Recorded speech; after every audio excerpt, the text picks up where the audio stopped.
Xitoy hukumati 2021 yili 21 dekabrda Amerika Xalqaro diniy erkinlik komitetining raisi va muavin raislarini o'z ichiga olgan 4 nafar a'zosiga jazo e'lon qilgan edi.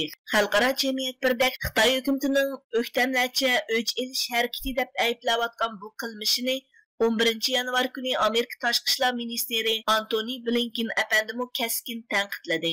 Amerika Tashqi ishlar ministerligining to'g'ri betida 10 yanvar kuni e'lon qilingan bu vaqtdagi bayonotda Neyden Nyanza, Nuri Turkal qatorliq 4 nafar komissarga Xitoy hukumati e'lon qilgan jazoning amaliyotda Xitoy hukumati sodir qilayotgan yana bir turli qabihlik ekanligi alohida ta'kidlanadi. Tashqi ishlar ministri Antony Blinken bu vaqtda to'xtalib, Xitoy hukumati buningdan ilgirmi Amerika Xalqaro diniy erkinlik komitetining 3 nafar komissariga, shuningdek Amerika tuprog'ida va boshqa joylarda demokratiya va kishilik huquq masalalari uchun kurash qilayotgan ko'plagan kishilarga hech nimadan hech nima yo'qlar jazo e'lon qildi.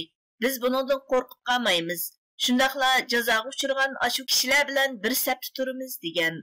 U bayonotning oxirida Beijing doiralarining Uyg'ur diyoridagi qirg'inchilik va insoniyatga qarshi jinoyatlarni fosh qiluvchilarning og'zini yumdirish hamda ularni qo'rqitish uchun qo'llangan bu xil qilmishi mohiyatda xalqaroning diqqatini bu rayonga texmi bakrak markazlashtirish rolini o'ynaydiganligini alohida ta'kidlaydi.